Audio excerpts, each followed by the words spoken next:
Oh, yeah. What's going on, Black family? Let's get ready for another good show. Welcome to another episode of Melanated Thought, where we talk about things that affect the Black community. And we got a doozy today. And just stay tuned and check it out. We'll see what's going on. As usual, I am your host, Reggie O. And I am your host, Mimi the Lady. And what a lovely lady she is. Thank you. Yes, indeed. So today, family, we're going to talk about who and where are our community leaders. Let me say that again. Who and where are our community leaders? And I'm not just talking about from a broad scale. I'm talking about from a local scale as well. Exactly.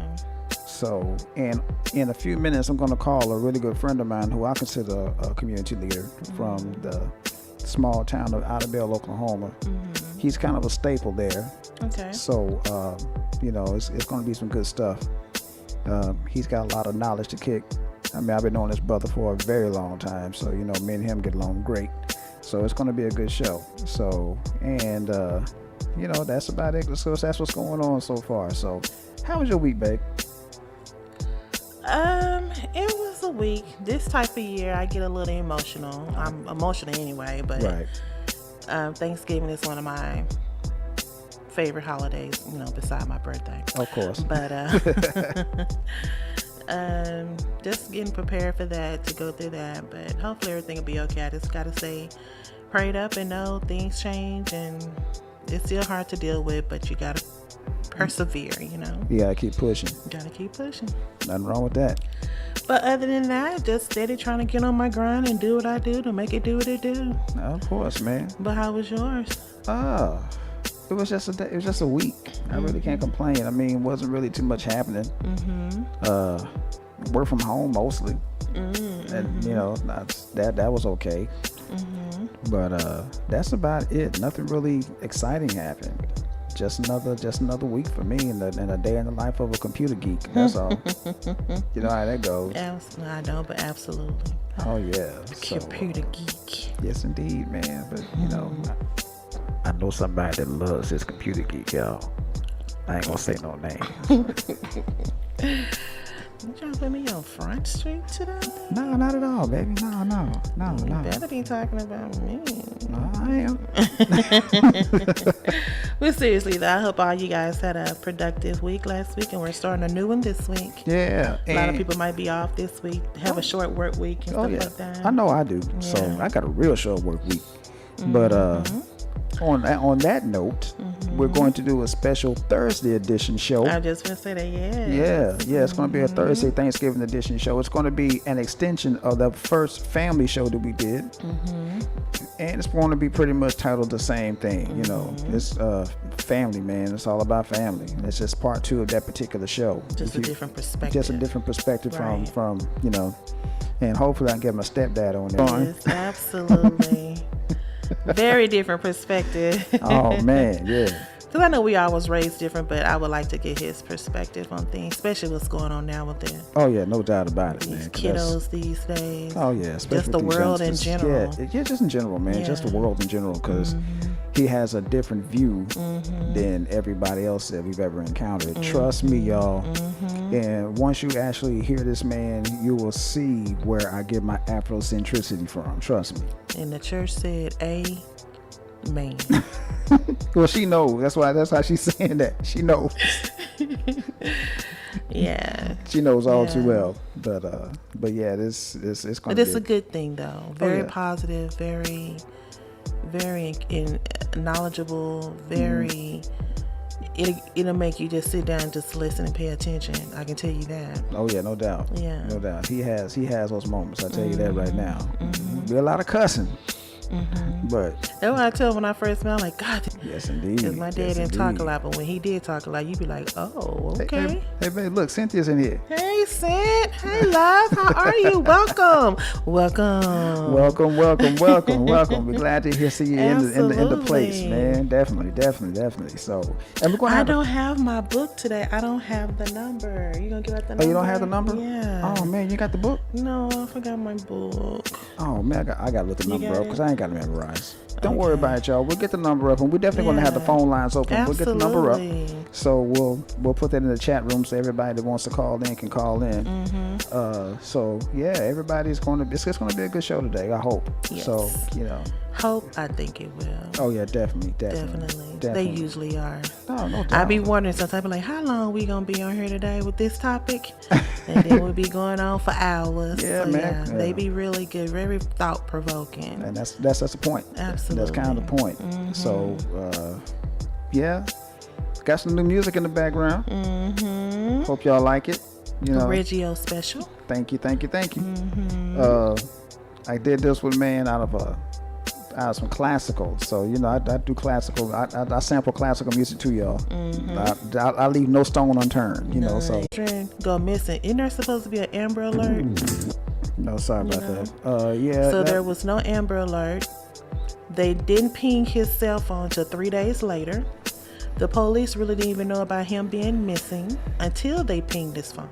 So that means that baby was out there maybe 3-4 days. Did nobody know he was missing? Or nobody was looking for him. There's something up with that.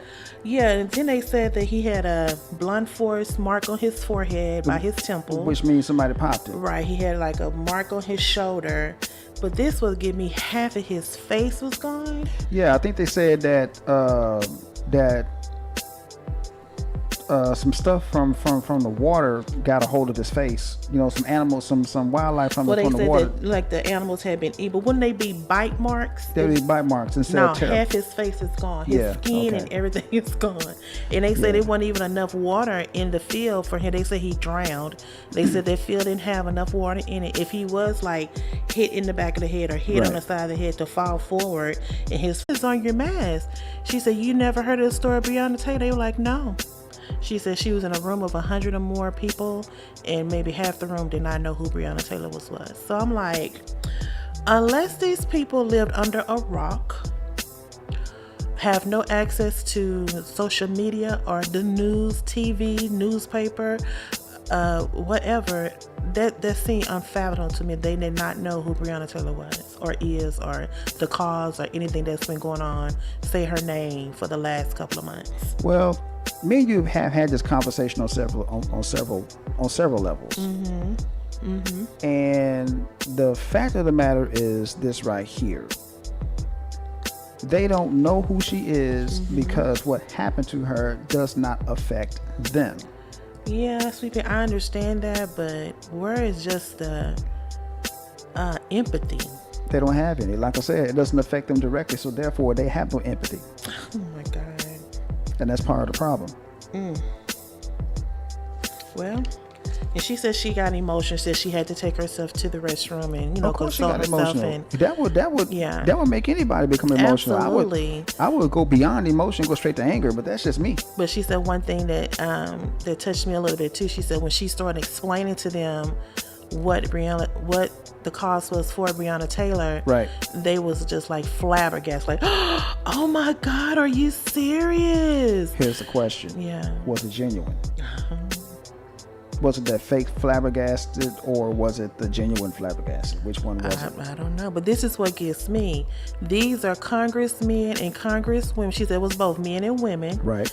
These people were placed in office to write laws for us. Right. How you gonna write a law for us? You don't even know what's going on. Well, see, that goes back along the lines we were talking about a few shows before. We gotta hold those people that we elected in those offices accountable. Yeah. But how are we gonna make them know? How are we gonna make just like this incident right here? I know Breonna Taylor's been on the like. You and I looked at a news story Friday night about her. Very interesting. Made me change my whole perspective on the story. Made me a little bit more angrier. But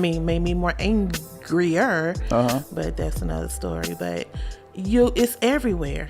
Right. It's everywhere. So how do you not know? I don't know if these people are just being oblivious, or do they really don't know? Like I said, it doesn't affect them directly, so therefore they don't care. It doesn't affect them directly, so that's why they don't care. That's why they don't know, or didn't know, or don't want to know. That's crazy. That's unattainable, because it's like, like I said before, you're sitting up in the office that you was voted. People voted to put you in that chair. Yep. thinking you're going to do the right thing and have a conscious decision of what's going on and what's going to be the best law for your how you say the word, constituents in your state. Yeah. And then you don't even know what's going on in your state or around the world, more or less. That's crazy. That is crazy. That's politicians for you. That's politicians for you. Wow, unbelievable. But we'll talk about that on another show. Yeah, but that's another story. And then here's another story. Okay. We have another Karen in the story. Oh man, here we go. Now this Karen's getting a little bold. Okay. She's walking around with a taser. Oh no. And she's demanding black people to start acting like white people. Now,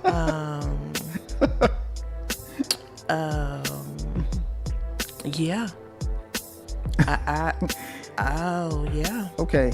Here's my question. And maybe somebody that's listening right now can type in the chat room. What does acting like a white person mean? I mean, we all can put on that facade, because I know I can. Here, the reason why I asked that question is because this right here. I have been accused of acting like a white person. Absolutely. I'm sure you have too. So I know how to play my part. I'm gonna say that. I don't think I'm like a white person. I know how to adjust to the climate. Well, the thing of it is, when I am dealing with people other than the people that I grew up with, I'm going to talk a certain way because I'm being professional. It's just like now with me and my businesses. I got to be professional when I'm talking to people. Because if I go up there talking about yo, they're going to look at me like I'm stupid. You're like, yo, get out of my office. Yeah, they're going to get out of my office, we bro. don't need that. We don't need your services. There's a time to talk with slang, and there's a time to be 100% professional. You can't talk with slang all the time unless you're in the entertainment industry, and that way it's okay.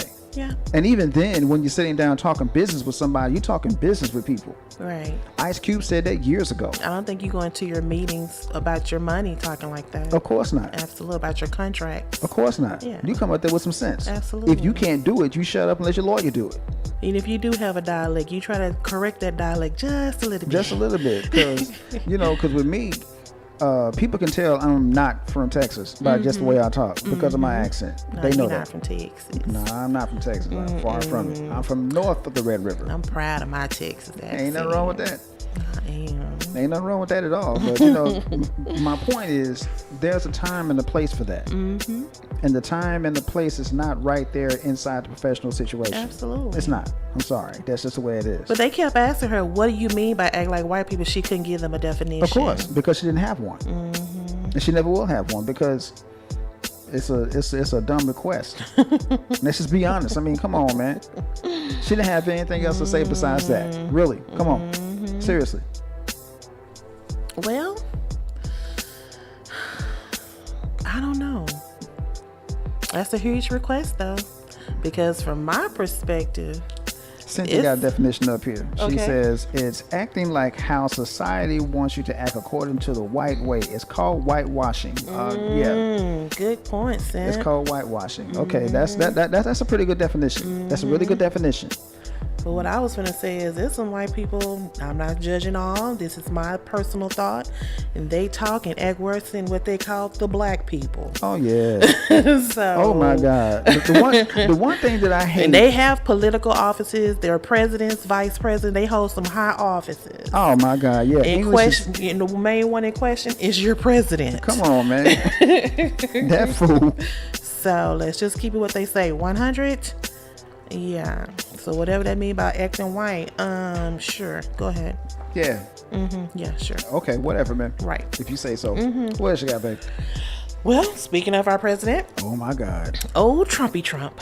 Oh, man. He continues to challenge election as legal options dwindle for him. He's like, at first he was saying he has not lost the election, that he's trying to charge the big pharmaceutical companies of going against him, and that's the reason why he lost. Because they're trying to push the new vaccine for COVID. So everybody is against him.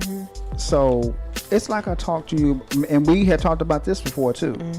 When you have a narcissistic personality, everybody is going to be against you. We all know somebody that's narcissistic. I know several people.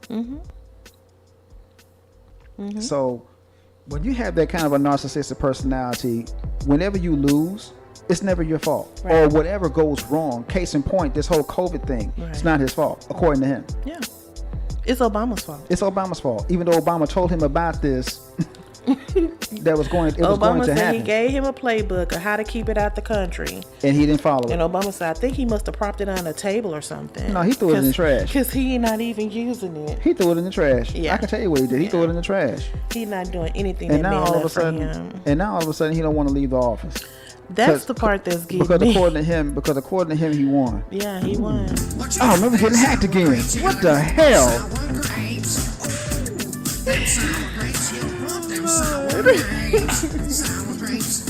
grapes, you got them sour grapes. Sour grapes, you want a grip of sour grapes. Oh, whoa, whoa, he got them sour grapes. Sour grapes, he got them sour grapes. Oh, yes, you do. You got them sour grapes. Sour grapes, a grip of sour grapes. Sorry about that, y'all. We got hacked again. Got hacked again. See, first YouTube, now Rush. Yeah, man. Russia hacking us again, man. You know, because, you know. The old sour puss got them sour grapes. He got sour grapes, man. He got something going on, man, because he just don't want to admit that he lost. So, you know, it is what it is. He keep talking about fraud. I'm thinking, like, if you're going to present something that huge out there, have some proof. Where's your proof exactly? Have some proof. That's my whole point. And now have they're some trying proof. to, what they say this morning, they're trying to get like a court case, a hearing. Yeah. That's unnecessary wasted money. Here people are out here long lines waiting to get a box of food. Don't know if they're able to pay their bills every month. You got people getting evicted left and right. Exactly. And you're preferring to get a case hearing together, which is unnecessary tax dollars, to try to get this man out of office. That's crazy. I'm sorry. That's ridiculous. Amen. That is ridiculous. Okay. Who's going to start holding this man accountable? He needs to hold himself accountable. And he don't want to take the blame for anything, like I said. And last Friday was the first time he has really been seen since all this happened. So it's like he's not even coming out doing anything for the country right now. Anyway, he's up there in that house scared to leave, and he knows as soon as he leave, they're going to change them locks. Of course. That's why he don't want to leave. They're going to box up all this stuff. They're going to box up all this stuff. He's gone, man. Yeah. Get him out of here. So that's exactly what's getting ready to happen. So nobody can go in there and tell him, look, Trump, baby, you lost. Pack it up. Move it on to Florida. You can't go back to New York. You said don't nobody in New York like you. Of course not. So pack it up and go on to Florida. Go to Florida. They love you in Florida. You lost. Go on, get up out of here. Go on, get now. Get going. They love you in Florida. Go there. Nobody can go in there and get them. I mean, we can send all kind of troops over to Iran and Pakistan and wherever, but y'all can't get no troops to go and get him up out that White House. You can get his ass This out is of there. crazy. If they really want to, they can get him out of there. If they really want to get him up out of there, they can get him up out of there. Legally or illegally, he needs to go. He lost fair and square. He lost. Okay, they want them to recount the votes and the ballots. They did that. Came back, that Biden won by a huge margin. What else can be said? What else needs to be done to show you that you lost fair and square? Like I said, when you're a narcissistic person, you don't want to admit that you lost. You don't want to admit that anything is your fault. Everything that you do, everything that has happened is never your fault. Ever. That's just the way those types are. Unacceptable on so many levels. That's just how some people operate, man. They don't want to think that they don't want to think that those kind of people don't think that anything is their fault. Ever. Unacceptable. So, well, which leads us to today's topic. Hold on, I gotta do the books. Oh, so you got books? Oh, good. I was wondering where you gonna find it. You did. I got one book. Anyway. Gotta get them books out there, people. Yeah. For those of you who are new to the show, should be very many. Those of you that are new to the show, every time we do a show, I always come up with books that every black person should read at least once in their lifetime. Absolutely. And this is a new book. I'm talking new. It was written this year. And it got published. It's a really good book. I found this book yesterday, and I'm already halfway through it. So. And that's one from the bookstore yesterday? Yeah. Oh, okay. So it's called Uncomfortable Conversations with the Black Man, written by Emmanuel Acho. Now, this book, the title alone caught my eye. I mean, this one right here, this lady to my right knew I was going to pick it up just by the title alone. She knew it. I did. So anyway, when I picked the book up, I read the first couple of pages on it. I'm like, okay, this is like an interesting read. And it kind of sort of ties into what we're talking about here. Because Emmanuel Acho is a second generation immigrant. So if there's anybody in the United States that can claim the term African American, it's him, because his parents are from Nigeria. So he's definitely an African American. Absolutely. No doubt about it. So, and a lot of the things that he's talking about in this book are some of the things that white people deem uncomfortable topics because it deals mostly with race. I don't know why that'd be uncomfortable, but yeah, exactly. yeah. But so far, it's a really good read. It really is. I mean, I agree with most of what he's saying, and by most, I mean about 90%. Wow. So, and for me, that's a lot. So, but yeah, this guy, he did his research. So it's a really good book. It really is. It's a good read. Go check it out. Uncomfortable Conversations with a Black Man by Emmanuel Acho. Good read. Good read. Good. So now, to the subject at hand. Where are our black leaders now? Because to be honest with you, the days of Malcolm X, which is my personal hero, are long gone. Yeah. Malcolm X, and the reason why I like Malcolm X over Martin Luther King, not that I have anything against King, because I like him too, but I like Malcolm better. And the reason why I do is because of this fact right here. Malcolm went through some stuff. Yeah. Malcolm's dad was killed by white supremacists. Malcolm was down and dirty in those streets. Malcolm was a pimp. Malcolm was a drug dealer. Malcolm was a thief. He ran white women. Ran with white women. Malcolm did pretty much everything dirty that you could think of to do. Malcolm went to prison, hooked up with the Nation of Islam, got cleaned up, Changed his life around. turned his life completely around. Malcolm became one of the biggest civil rights leaders, if not the biggest civil rights leader on the planet. And that in itself is an accomplishment. That's an accomplishment Yes, by sir. itself. Absolutely. Malcolm stayed within the grassroots, even though he was a part of one of the biggest black organizations on the planet. He stayed with the grassroots. That's why people love Malcolm so much. That's why he's damn near deified, for lack of a better term. Absolutely. Those days are over now. Yeah. We don't have any Malcolm X's out there. There's no more Malcolm X's out there.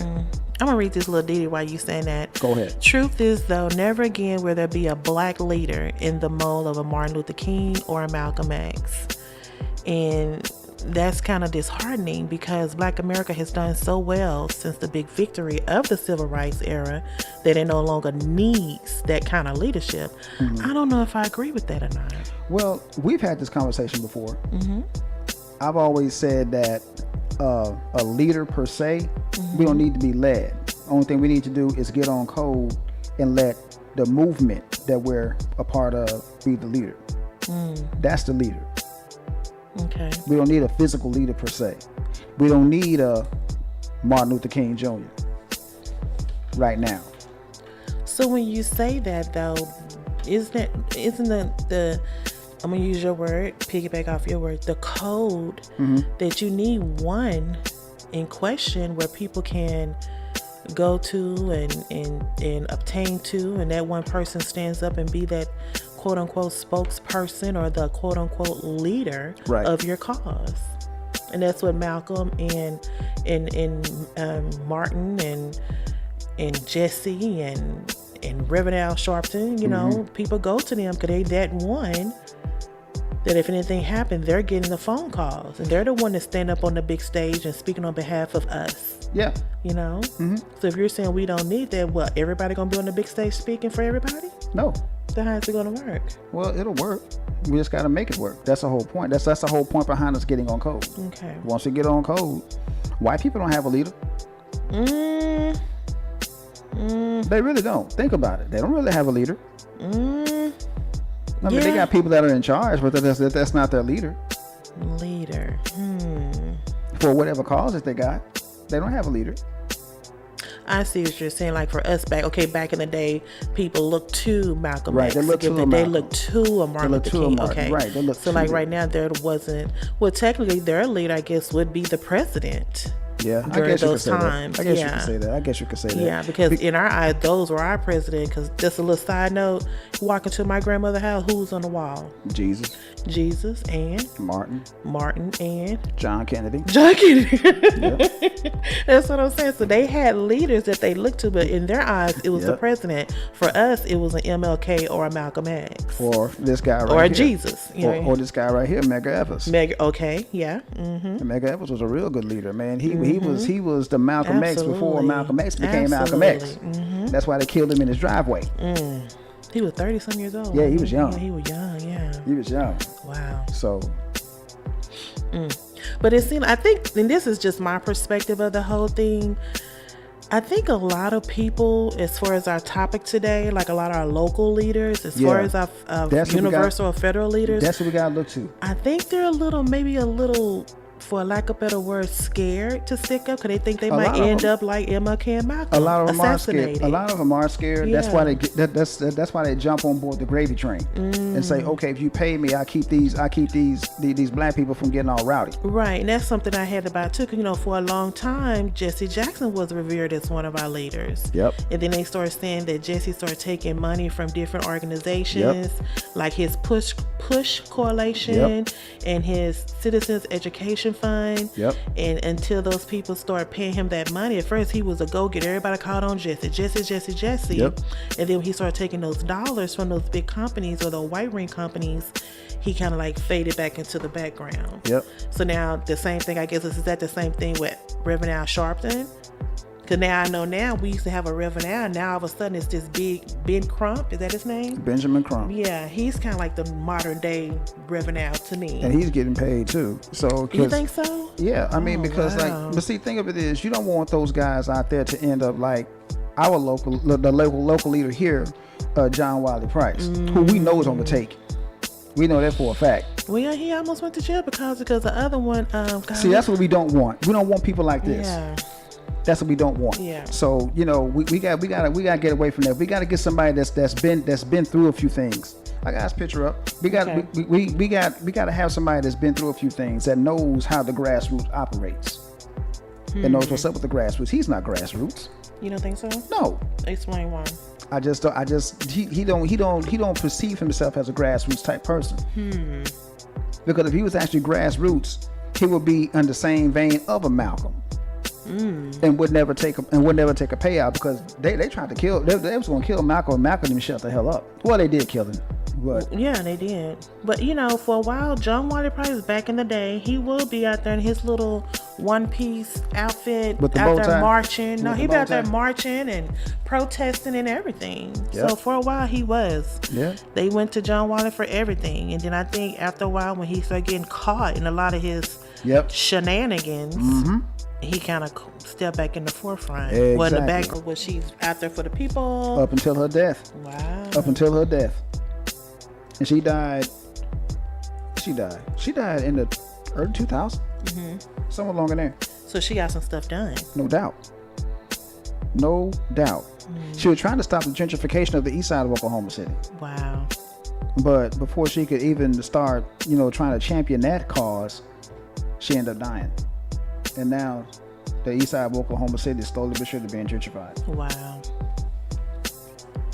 Well, I know I had when you presented this topic to me, and I know back in the day when we were younger, growing up, most people looked to their preachers, pastors, ministers, however you want to call them, as more or less like a leader. Yeah, most of them were. Yeah. I mean, look at King. He was a pastor. Right.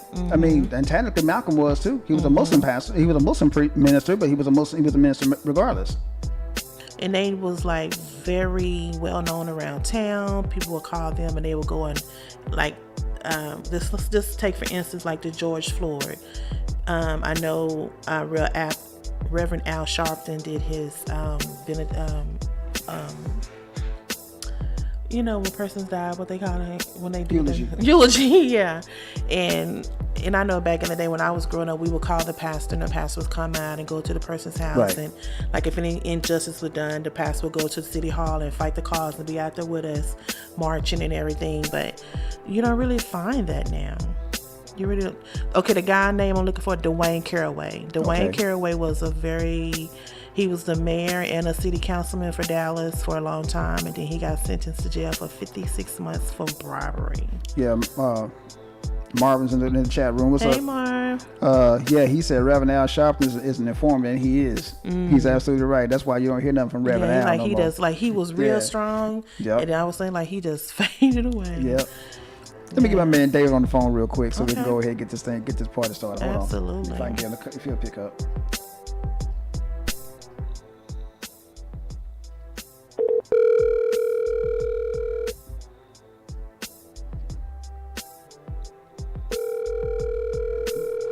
See if he'll pick up.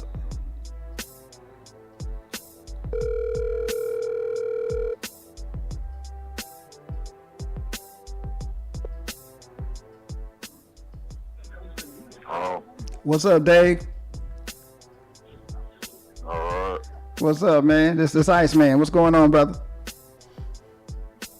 Nothing much, just chilling. What you up to? I hear you, man. Hey, man, we got the show crack-a-lacking, man. So, let me introduce you real quick before you get started. So, we'll get that started real quick. So, on the phone right now, people. For those of you who are not familiar with Idabel, Oklahoma, this brother right here, he's a staple of Idabel, Oklahoma, for lack of a better term. I met him in 1990, Dave.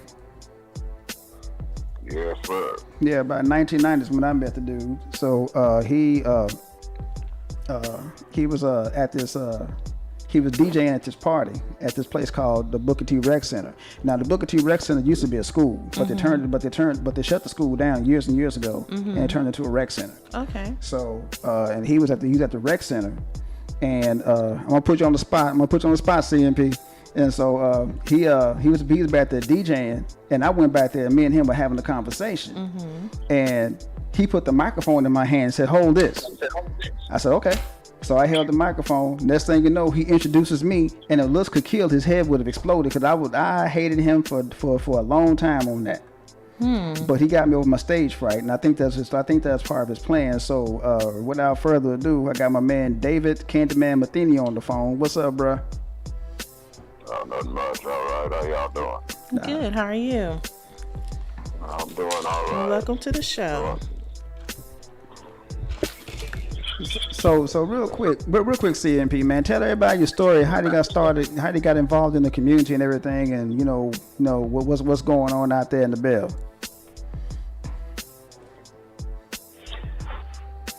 First, I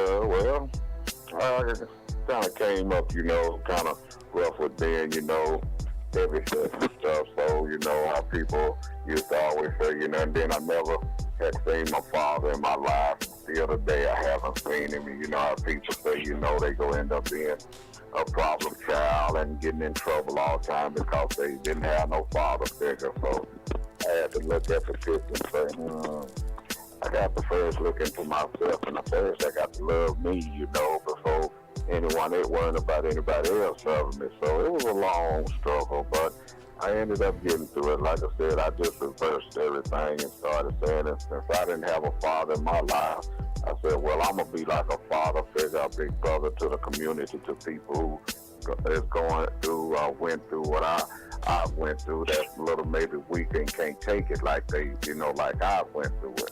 Mm-hmm. So, I got out there, I just started saying, well, this right here, I said, this right here, I'm going to have to start doing something else a little different for the community. They love to party. So I said, I'm going to start doing parties for them. Right. So I went to parties, and then, next I went to a different level, start, giving candy out to children and stuff, just keep them occupied in the community and stuff, besides going to jail. Like I tell a lot of them, I say, it's only two things in life y'all go face with that lane you're going down, that's jail I mean the penitentiary or the cemetery. So, Yep.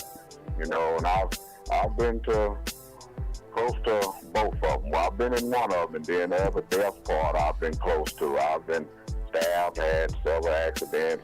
Just had about 6 years ago a major head surgery, and then I came up. You know, I had seizures when I was coming up. So, you know, and then I ended up was told that to my mother that I might not reach to get 14. Mm-hmm. You know, back in the days, you know, we hear our doctors talk, you know, we kind of feel like it's official when the doctors talk. So Right.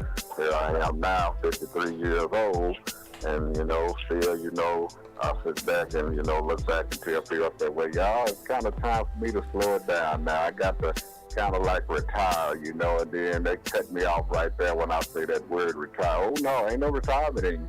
I like, you know, I say, well, I'm going to have to slow it down. Well, that sounds better, but ain't no retirement. I say, you know, that right there goes deeper to it, just pushes me on out there to, I got to keep doing what I'm doing until the day that I die. I just got to do it on a different level, you know, for just I got to realize, hey, you get on up in age, you know, your body gonna tell you and your body gonna let you know I can't do what I used to do. Right. And then we have to do it to each other, you know, we can't do what we used to. I say, yeah, you're right about that.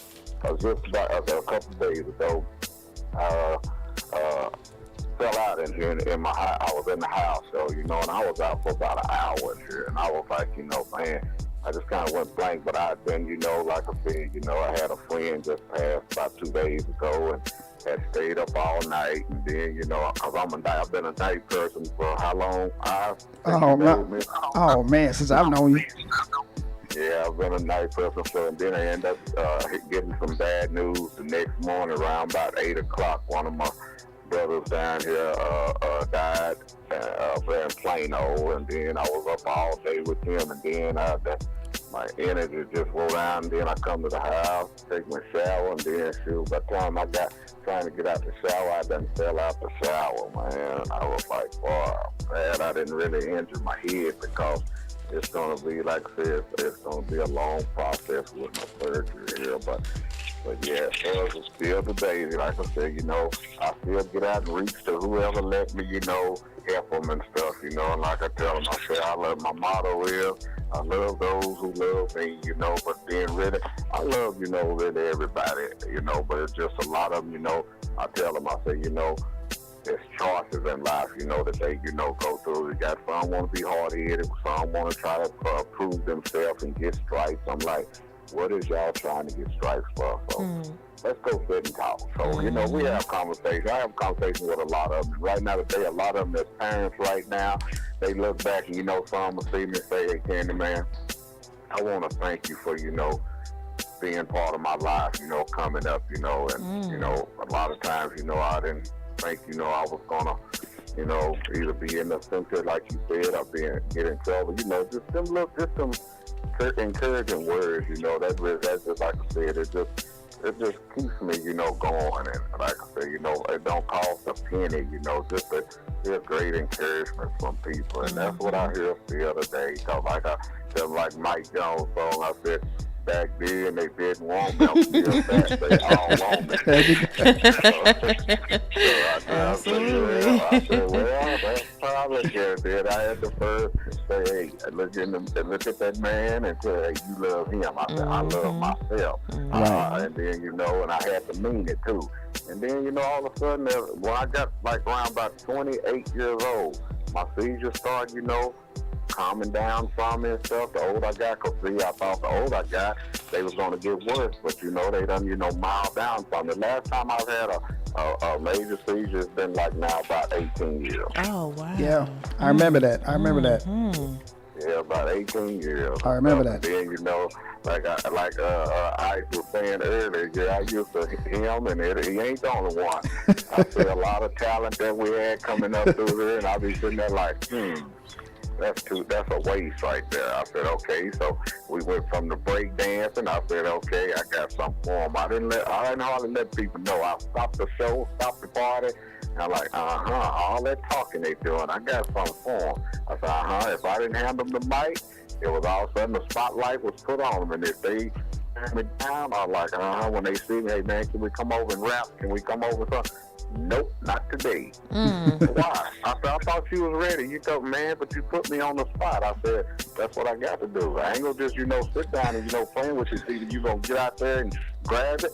Well, you're gonna let somebody else, take what that gold mic that you should have had. And that's you're gonna be sitting there like, what I could have, should have done. And that's what happened to me. And that's what happened to me. A lot of talent. That's a lot of talent been around, and there's still talent, around here, man. It's just that, they just letting it go down the drain, and I can just do so much, Like I said, when I let them come over to rap and write songs, help them write songs and stuff, but then they don't want to get on the stage and do no show.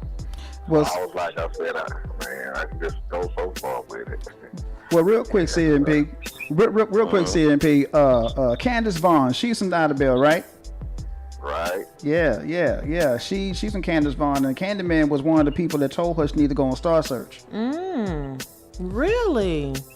Candace Vaughn, if y'all don't know, that's from the Parkers. Yeah.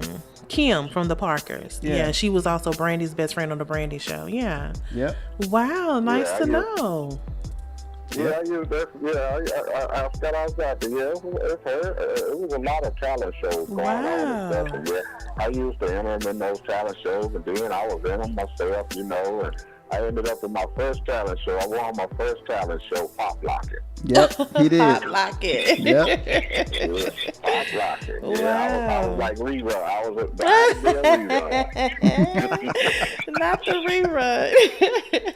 Yeah. I used to have when I push people out there and be like, I used to some more people like, man, now what you gonna do? I'm like, oh shoot, okay, practice what you preach. And then I had to get out there and show them. I'm like, how am I gonna be telling somebody go do it? The first time I was in my first talent show, I was in the 9th grade. You talking about butterflies.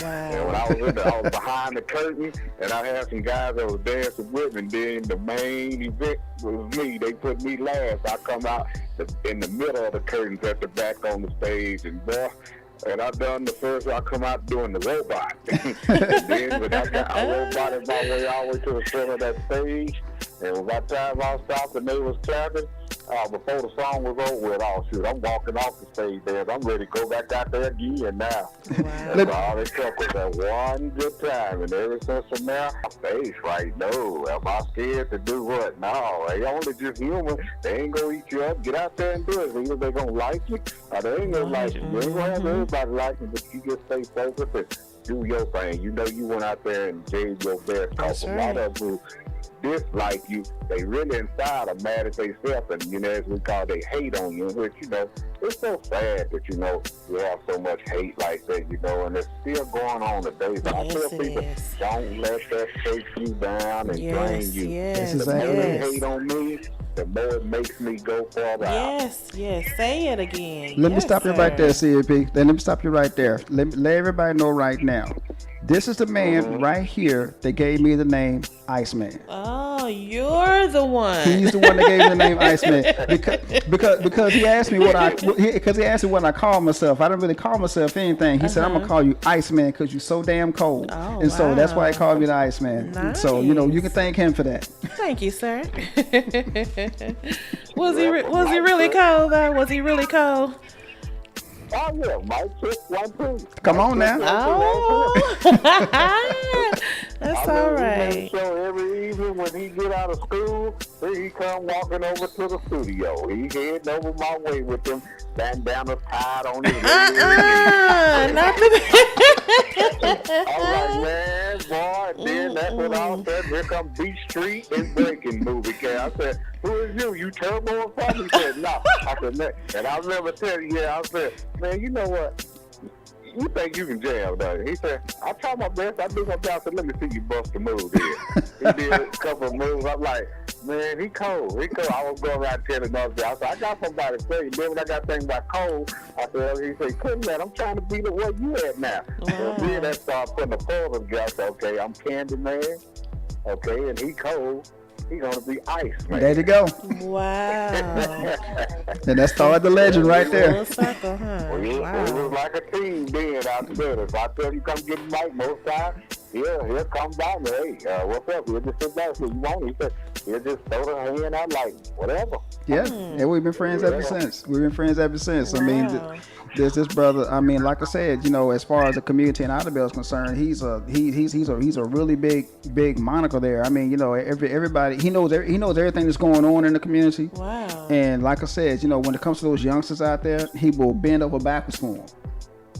That's what we was talking about a couple of shows ago. We were just wondering, where were these type of men? Because you and Les were talking about you grew with those type of men, and I was saying, where are those type of men now? Here we are. Here's one right here. There's one right here. Yeah. My main man right here, Wow, CNP. nice. That's right. And see, now that she say that too, you know, and that's like what me and you was talking about a couple of days ago, you know, we talk about the community and stuff, you know. Yep. It's so sad people want to say invite you to come to church and stuff like that, but then I'm always, you know, hey, well, when is y'all going to get out of the church and get out in the community and do what you're supposed to do? Right. You know, so I tell you know, even if they don't, you know, still that don't stop me from doing, you know, my mission. I'm out there still doing, you know, what I got to do and what I was left with to do, because I've been through 5 or 6 car wrecks. I've been shot. I've been stabbed. Like I said about my head surgery I've had, and then I had seizures, and then I'm like, now I done came this far. I'm left here for a reason. Whatever that reason is, I'm going to steady keep going forward. I don't look back no more. That's I'm right. not looking back. I used to look back. I just go forward and say, man. Then I'm looking now, you know, look at many, you know, our brothers and sisters we done lost. When I was coming up, I thought, you know, you had to be, as we call, old and have gray hair before you died. No, Because, you know, no. we was young. We thought grandma and grandpa or Mr. So-and-so died next door. I didn't want to see youngsters die. They would Yeah. not. They look at them. But then, too, I tell a lot of them, it plays a big part. You have choices. You got to want to take care of yourself, too. Yeah. Exactly. Because I know that. A I lot know. of people, Because CNP can tell you, man, we've had people that we came up with, you know, that died at a young age, man, that shouldn't have died, man. So, you know, and that's because they made those wrong choices like he was talking about. yeah, you're right. Now, there's a lot of people that's gone and still should be here today. Absolutely. And then it's sad, but there's some that's here today. Either ought to be in jail. I'm surprised they ain't gone. Exactly. Yeah. Yes, sir. Yes, sir. Exactly. Wow. You know, but like, and then you know, it's just, you know, this town here is small, but then, you know, like I said, when a lot of people, you know, I go a lot of places, and, you know, sometimes I just like, it's just something about, you know, when I see a person, you know, I just call them, when I see a lady, I call them queen, and I call them brothers or king. That's right. You know, instead of wanting to hear the B word and all that stuff, you know, and slowly now it's melting into a lot of, hey, king, how you doing? Hey, queen. Yep. All right, how you doing? Then just a hug and stuff. And like I said, people, you know, I done experienced it. You know, you just don't know how far just a little conversation or Yes, hug or sir. just telling a person, I love you. Be safe. Be careful. It ain't cost this corona. I was doing this way before corona. And like Yep. I tell people today now, I say, y'all want to still do this gang banging stuff. I'm going to tell you right now, this Corona 19, I said, that's the real gang banger. There ain't no Uber 107 and no whatever gang number rolling 60. I said, COVID-19 is the real gang banging. It don't even have a gun or how to do a drive-by. There you go. Taking them out one by one. Taking them out one by Yes, one, it man. is. I mean, just a few days ago, it said it was a record. They said in Yep. one day, 1,000 of them died. I was like, man. Yep. It's super bad here in Texas. Yeah, it's real bad here in Texas, man. I mean, it's getting worse Yeah, on a daily basis, man. So, yeah, I hear you.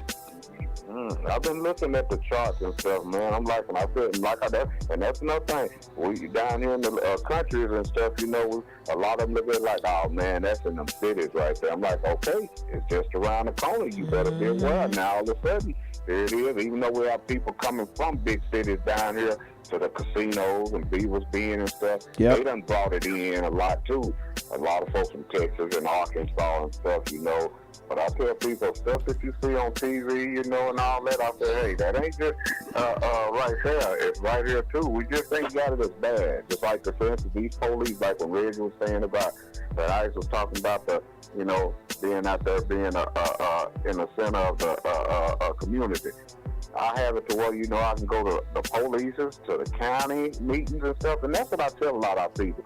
we always complain about stuff, but we don't get out there and get involved in things, Come on. you know, and see what's really going on. We Come want on. to complain, but then we don't want. I say, hey, I invite y'all, man. Let's go to city council meeting next Thursday. Let's go first. We want these roads fixed. We want this done, but now I'll be there. I promise. Call me, Candyman, let me know. And sometimes, and I don't give them no excuse when they say that. I call them, let them know, and if they need a ride, I come back, but then some don't answer the phone, some don't answer the horn or whatever. And then, you know, I say, I got to go make my moves. It's getting late.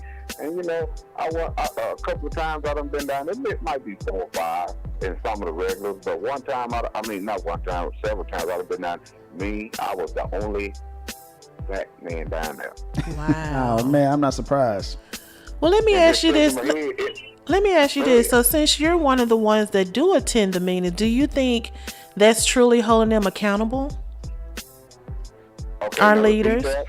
Now, you are one of the ones who do go to the meetings, the city council meetings and things like that. Is that truly holding those elected officials accountable? Yes, ma'am. You think? Okay, that's good to know. Because I know a lot of people keep telling us we need to do that, and here you are one who's actually doing it. So if you're saying it's holding them accountable, okay, maybe we do need to all get on board. Oh, yeah. Oh, yeah. Yes, ma'am. Okay.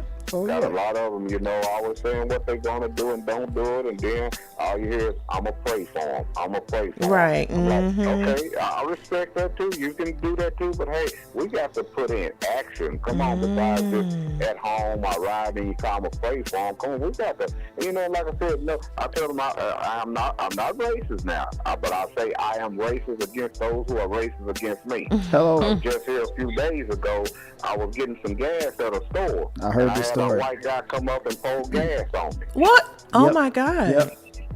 Pour gas on me, yes, ma'am. I mean, all I just know, I just went blank. Well, I don't never use that shit. I went blank. All I know is when that gas hit, because first he pulled up behind me and said, "Why don't you go back to Africa and get you some gas?" And I'm sitting there, I'm the only one at the gas pump.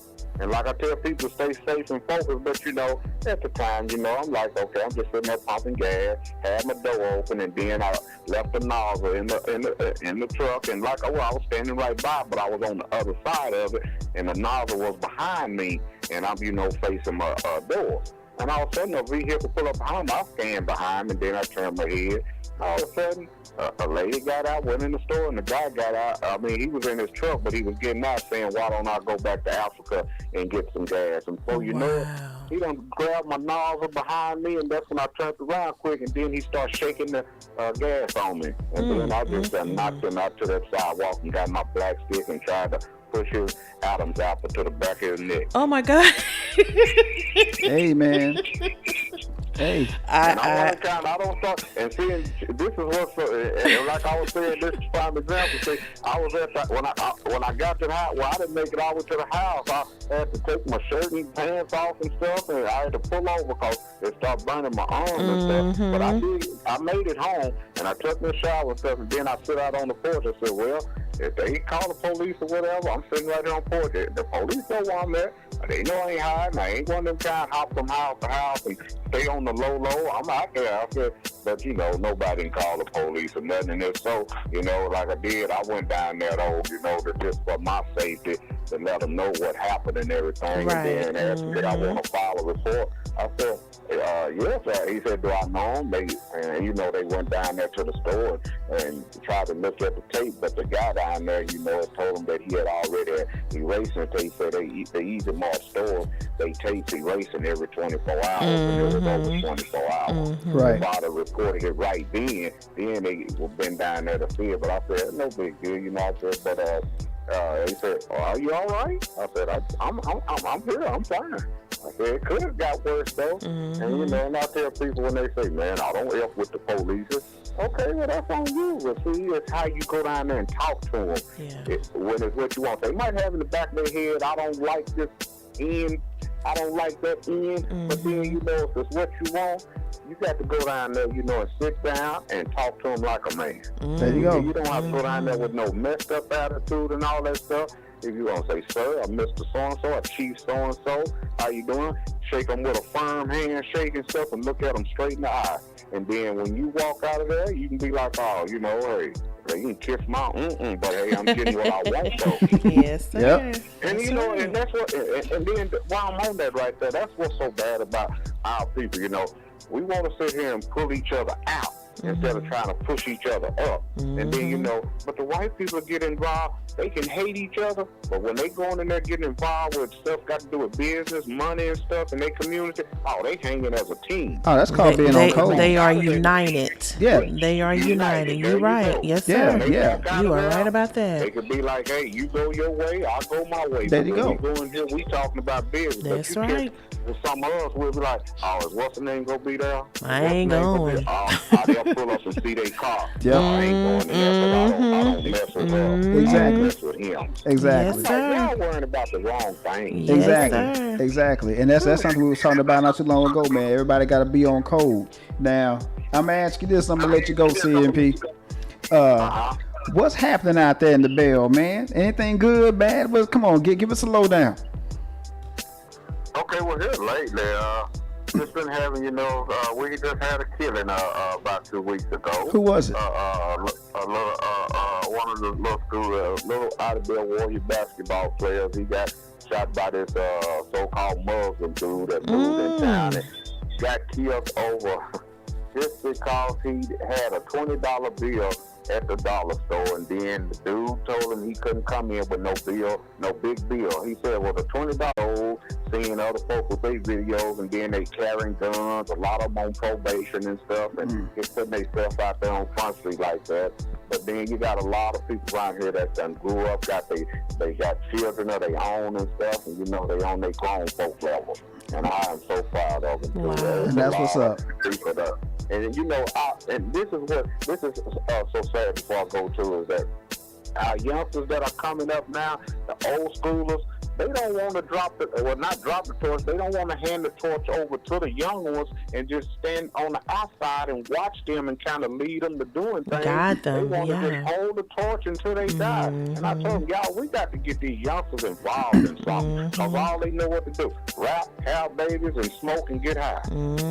Yep. Come on now, there's no to it, you know. And I tell them, I say, you know, get your education because if you don't get that, you barely now can get your easy mark job, a 7-11 job. They gonna find a way to where they gonna keep you knocked down if you let them. Yep. I say, it's a hard fight, but don't think you can't get through the jungle. You got to want it.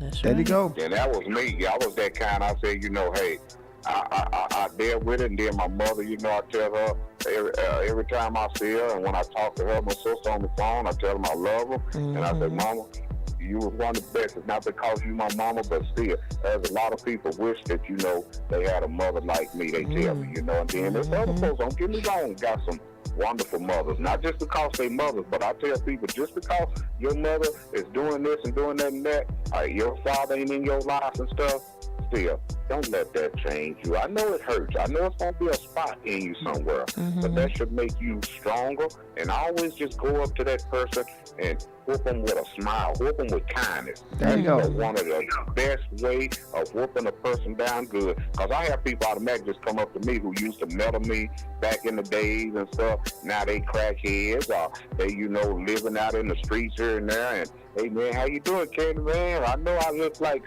SH, but man, you still looking good. I've been hearing about. I ain't seen you in a while, and so this.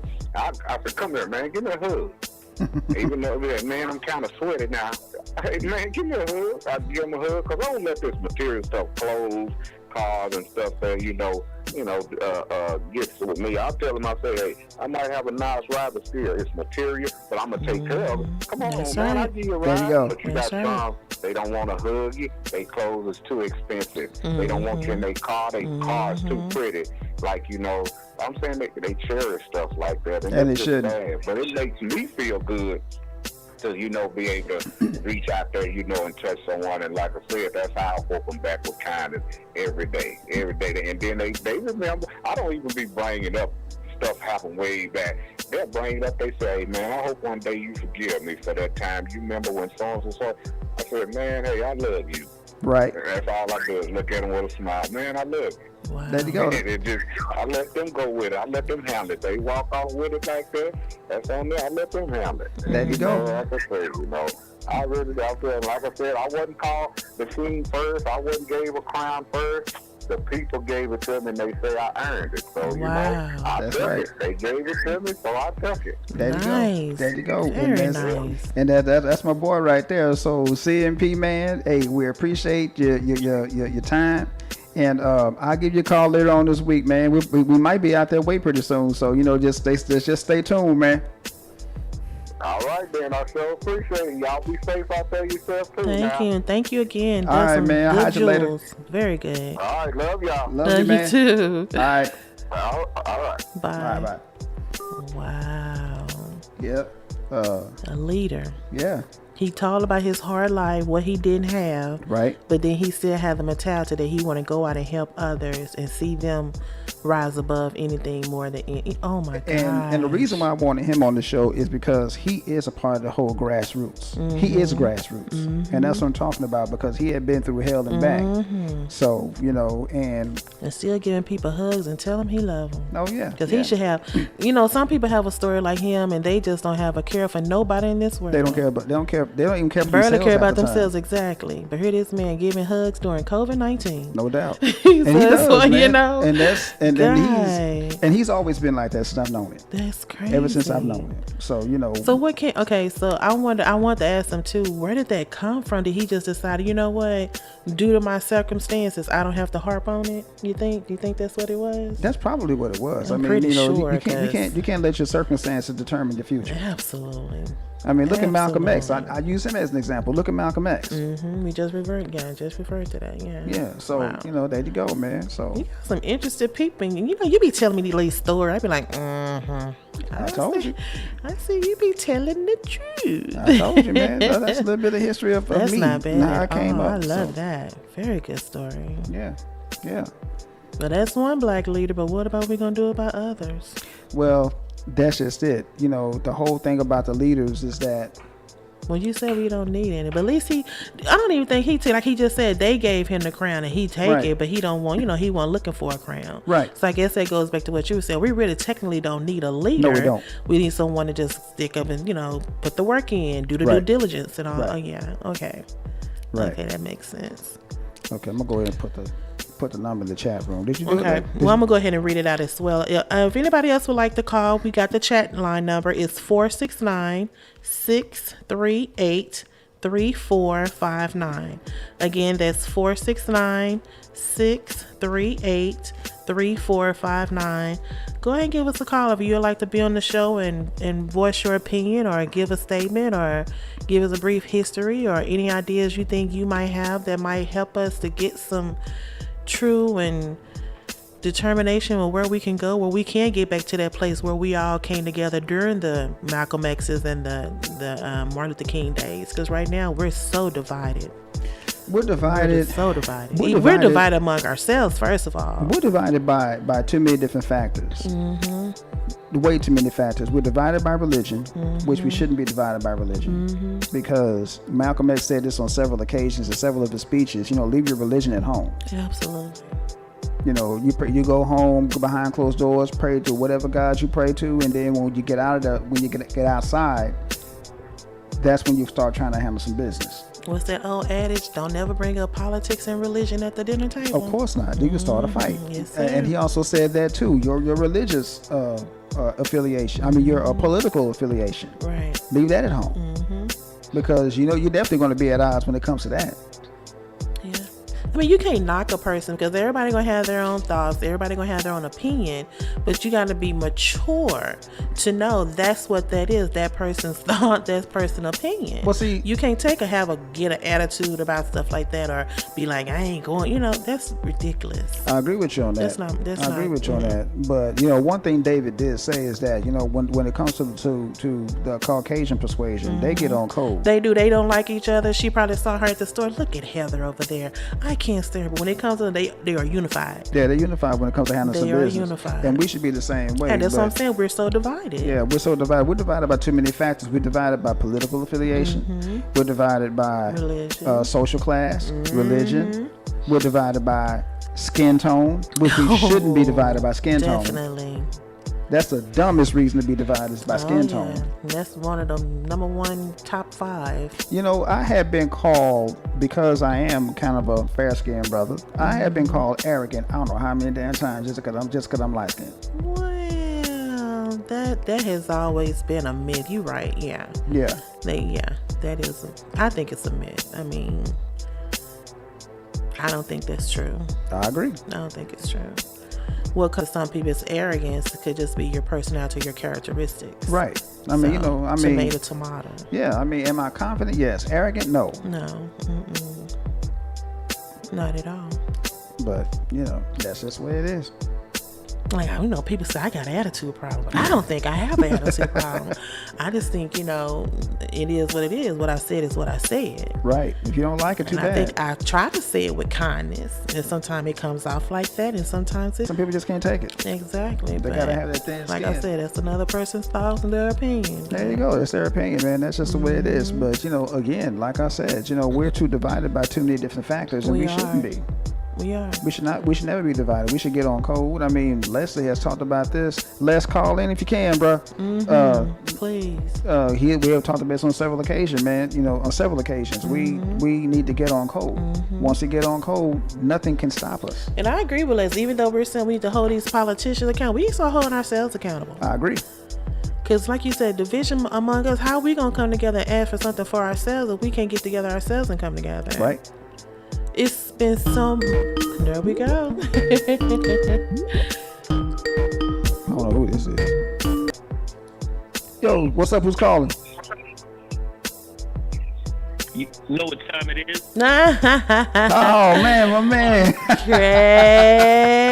Crazy Nash. What's up, Nash? What's up? Hey, Coco host. How's it going? Trying to crack this safe open. I finally got through. Oh, nice. Ready to drop some jewels on us today?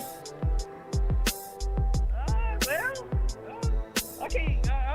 I'm not all that to be dropping jewels. You've been dropping some jewels. You've been dropping some jewels on us. Dude, you've been dropping some jewels, man. So, the floor is yours, Nash. Take it away. I appreciate it. Take it away, bro. It's all you. They might be cubic zirconia, I try to, before I throw anything out, I try to, He's a little make low. sure I know what to talk about. But, we were talking about our black leaders, correct?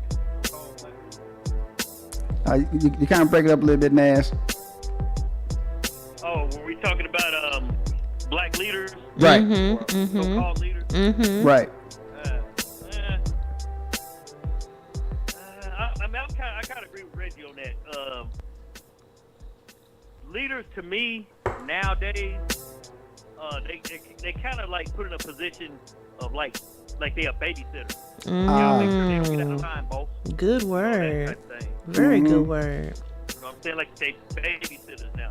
I mean, back in the day, they had love for the actual community. I'm not saying that all of them are like that, Right. but the ones that they put up and out there, like your Sharptons and your Texans and all that. Those were at first they looked like they were about that. They were about that life. Yeah. But I think Jackson he kind of wanted to take Martin Luther King's place, and of course he didn't want it to happen. How it went down, I'm sure, but kind of wanted to hurry up and get that shine. Right. In my opinion. Right.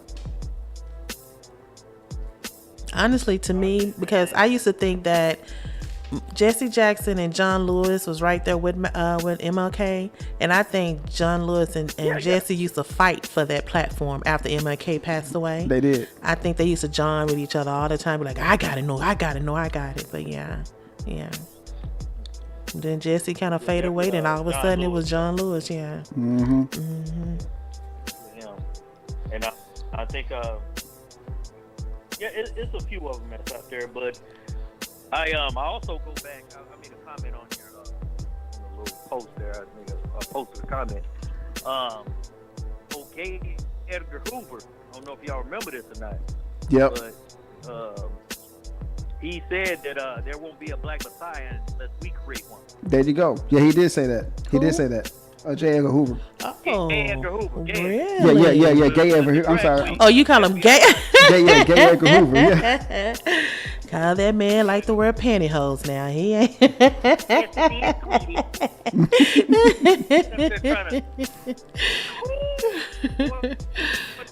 people, they don't sit up there and try to bend up on. I ain't gonna get on. Hey, I'm not gonna make it that way, but he sure was trying to give trouble to Malcolm X and Martin Luther King. Yes, he did. Try to get him and JFK. Oh yeah, JFK especially. He was a hater on a bunch of them. Oh yeah, especially JFK because he looked at JFK as a traitor. Yeah, what they call him, an Ian lover. You an Ian lover. Yep. Yep. That's true. So they made sure, after the Black Panther, I think he made the comment around the time the Black Panthers were really popular. Oh yeah. There won't be another Black Messiah unless we create one. There you go. Unless the white people create one. Yeah. Wow. Yep. That's exactly it. So and that's what they. If you kind of kick back and look, they've kind of done that. You know what I'm saying, with a few of them. Yep. A few of them that's out there that I'm kind of scratching my head on. Yeah, Al Sharpton being one of them. Oh yeah, definitely him. After Al, then who? I can't think of any. Well, there's a few of them that are kind of questionable as far as their motives are concerned. Yeah. Al Sharpton just one of them, and Messy Jesse, he's one of them too because he he's take money. He's suspect too. Right. What's it? John Claiborne. And He's. I'm not. Yeah. Go ahead, Nash. It is. Well, they don't even have any here. So they don't have zero. But again, I'll agree with what Reggie say. We don't necessarily need a physical leader. You know what I'm saying? But by that same token, if you have enough, I always say there's strength in numbers. So if you have enough people that are really kind of keeping game out there and that are really on the side of trying to uplift us as a race, then you could just spew out a bunch of leaders. You don't need just one. Like I said, the movement itself will be the leader. We're not the physical leader because like I said, we don't need a physical leader per se. Because the only thing they're going to do is try to demonize a particular leader and try to turn us against that leader. So what good would that do? Or if he get too big, they'll assassinate him. Yeah. Trying to water them down. You know how they, what I'm saying, all with flag. They ain't gonna say it in front of you, but y'all behind the scenes, y'all with flag you a couple dollars. Yep. Let's keep them singing. Keep them in that choir. Keep them singing "We Shall Overcome." But, yeah, keep them doing that. But if you notice, Reggie and Nene, when white people they don't sing and all that "We Shall Overcome" and all that. You see what they tried to do in Michigan with old girl? Oh yeah. Oh yeah. Yeah, we talked about that a couple of shows ago. Yeah. Yep. They when they protest. You breaking up? Oh, he's breaking up. Hello. Yeah. Okay, there you go. We got you. All right. But yeah, they don't. I know when like I said, you can learn a lot from a dummy, like that commercial said. Sometimes you got to peep out what your enemy do. Yep. A lot of cases. Oh yeah. I agree with you on that one. They ain't sitting up there singing and talking about they ain't singing none of them old Billy Graham hymns and Lawrence Welk type stuff. They sit up there. They bringing straight heat to their protest. Of course. And I'm not saying that's right, but by that same token, like Malcolm X said, sometimes you gotta speak the same language your oppressor. Oh, come on now. Yeah, that's one of my favorite speeches, man. Yeah, because like if they speak the language of violence, you got to answer them with that same language because you can't come to them with peace. They're going to look at you like you're crazy. He said if you speak to somebody in German and you're Japanese, they're not going to understand you. Nope. Man, I'm like you, Reggie, man. Damn, Malcolm, man. That dude's so deep, man. I didn't really know the match around 1991, around almost around the time the movie came out, man. Ever since then, woo. But even though he was prepped and prawn and educated and materialized through the Nation of Islam, can they not produce another leader or produce another Malcolm X? Isn't that who Farrakhan's supposed to be? They got Farrakhan. Yeah. But he's not front. But me and Reggie talk about this all the time. Farrakhan is not out front like Malcolm was, and I wonder why. Is he scared that he might be assassinated, or he just didn't? Is he too old now? What is it? I don't think it's that. I think it's a little bit of a few things. I think it's a little bit of he's getting older. Yep. I think it's a little bit of the fact that he gives these little tidbits of information once in a while, but no, he's not going to be out in the front like Malcolm because of a lot of reasons. Maybe it is because of assassination or whatever, but I think it's more or less that he's getting older. That's what I think. Because even in his younger days, he used to go around and do speeches, and we'll read his speeches that he's done, like in other churches in other countries. But he wasn't just like well known like Malcolm was, you know. Well, yeah. Well, you know, it's like Marvin said. You know, Malcolms are dead and gone. You know, Malcolms are rare. Yeah, you know, they're gone. Somebody like that. I mean, we had a close Malcolm, Dr. Khalid Muhammad. He's dead now. Okay. Yeah. Okay. Yeah. So we had somebody that was close. Yep. After. But he never got to that status. He never got to the status of a Malcolm. Gotcha. Okay. No. Okay. So. But he was he on his way? Oh yeah. Okay. Oh yeah. When you say that, he was on his way. Okay. Yeah. But just never got to that pivotal point. Gotcha. Okay. That's what is a scratch your head moment. Every time we get one that's on their way, I think we know what happens. Oh yeah. Oh yeah. What? Every time we get one that's on their way, or just getting to that level, happens. Yeah. They catch a bad case of death. Okay, I thought maybe they got bought off or Or like that. you said, assassinated. Or that. Yeah. You know. Well, Yeah. Yeah. That too. I hear you. Because, And that's probably why we don't have any now, because they're scared of that. Yeah. Probably so. That's probably why. That's probably so. But yeah. With that said, man. They'll speak highly in their churches. They'll speak highly in their little social organizations. But getting on a worldwide platform, I don't think they want to take that job or take that position. Position. They don't want that. They ain't about that. Or what the young people say, they don't want that smoke. They don't want that smoke. Yeah. Now a lot of us, I can put myself included in it. I want the smoke. I want all of it. Thank you. Thank you. All of it. See. Oh Lord. See. So you, Reggie, me, Leslie, me, Marvin, Leslie. Oh gosh. If I was saying if I was saying what I really, Man. I don't hardly really bite my tongue about stuff, but No, you don't. I'll try to. No. I'll try to be respectful. I'll put it like that, but I ain't gonna hold my tongue. Of course not. Of course not. I mean, I ain't never known Marvin to bite his tongue on nothing. I'm just saying. Reggie don't either. Hey. He don't either. I mean, and because man, we need that though. Yeah, You need people you do. and you need platforms like yours, man. Mm-hmm. Your platform and whatnot. Mm-hmm. We need stuff like this Yes, sir. to get the word out. Well, see Nas here. Well, see Nas here. Both of you all.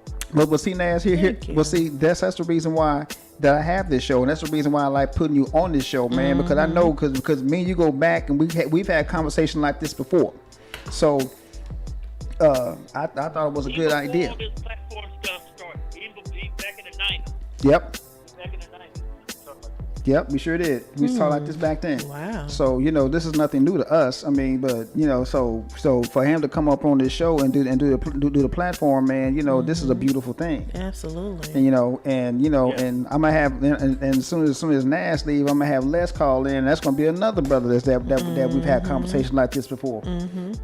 So yeah, man, we appreciate the props. I ain't gonna hold you up, man. Oh no, you good. But what I will say is, in regards to America and racism, racism is the ventilator that keeps America breathing. Thank you.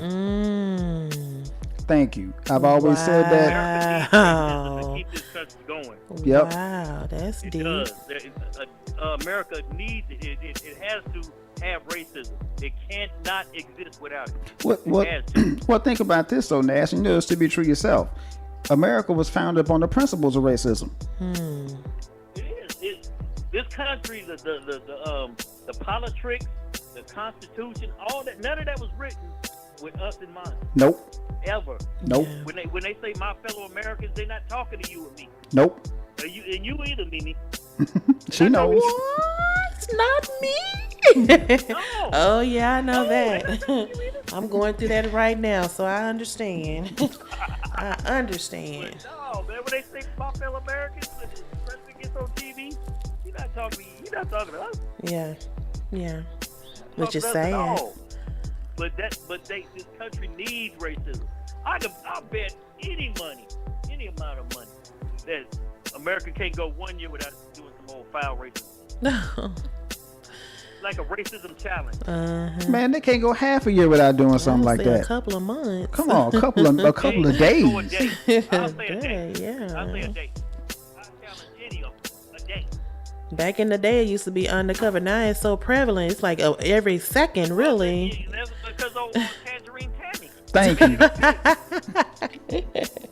Tangerine Tammy. We just gotta pray for that brother, because something wrong. That elevator's not going all the way up to the top of that man's head. Something wrong with that man.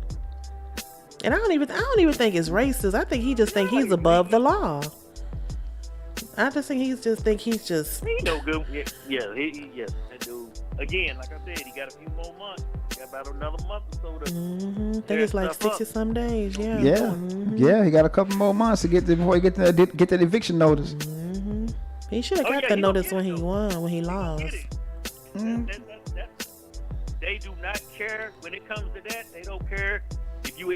But see, everybody else has never deal with this dude. Did when they lost, they just took the L. Okay, can I get a couple of votes counted? They conceded. Back in 2000, when Al Gore and Bush, Yeah. Bush. No, not Hitler. When they were doing their thing, when they were running for president, Yeah. it was a little controversy about the count. Yeah, Right. it was. I remember that. It was. I remember that. He won Florida because his brother. His brother. His brother Jeb helped him out. Yeah. Yep. That is, but other than that, everybody has bowed out gracefully. Okay, yeah, you won. Yeah. All right. It's just like when Reggie was talking this morning, it's like a lot of the Republicans are even confused because they've never had anybody not to concede. They don't even know what to do. They don't even know how to handle the situation because this has never happened before. Which is It's not hard though. It's not hard. No, it's let not me hard. let me not pay rent. Let me not pay rent right here. They gonna come over here. First of all, they gonna put this big old notice on my door. Everybody gonna know I'm getting evicted. And then by that deadline, all my stuff gonna be sitting downstairs in the yard. Cause I done seen it happen before. So why can't they do him the same way? It's crazy. Yeah. Now they trying to take him to court. I don't know what it is because I say this. all they got to do is look at him like they would Obama. Mm-hmm. Oh, come on. Oh, that would have been a different story. Oh man, cause you know if that was Obama, they Look would. at him like you would look at just pretend like he's Obama for a minute and do what you would do if Obama was Right. doing something like that. Oh, come on. Baby, Obama, Michelle, the dog, the mother-in-law, The girls. everybody would have been put out. Man. They act like they scared of him. That's what's kind of making me raise my eyebrow. Yeah. I mean, he's not like a true politician. Not like he knows. So why are they so like running scared of him? It's crazy. They shook. Old man is shook of him. Oh yeah. Yeah, they are. And they did. A lot of them are saying, like, I read a story on Chris Christie. He said they're just embarrassed by the way he's acting.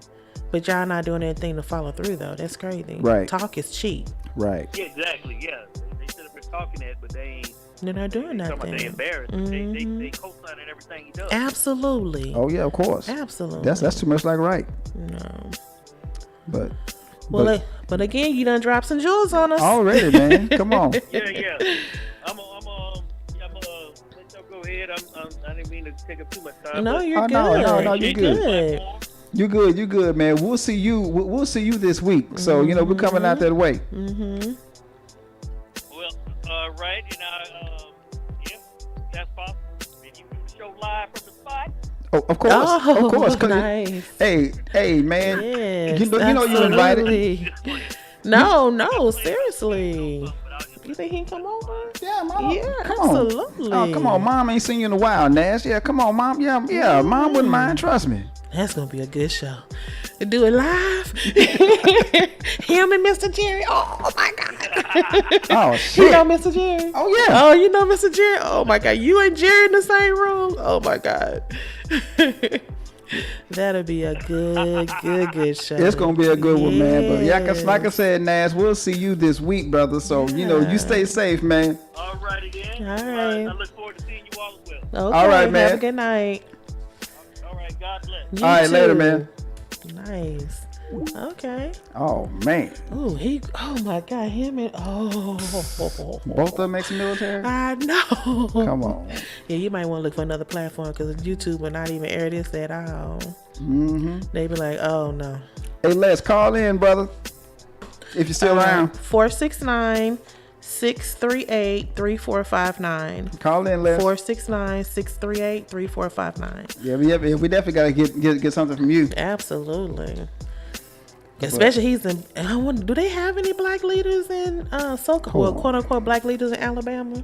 I don't know. think they Let me do hold that. on. Let me get the thing. I don't know why I closed it.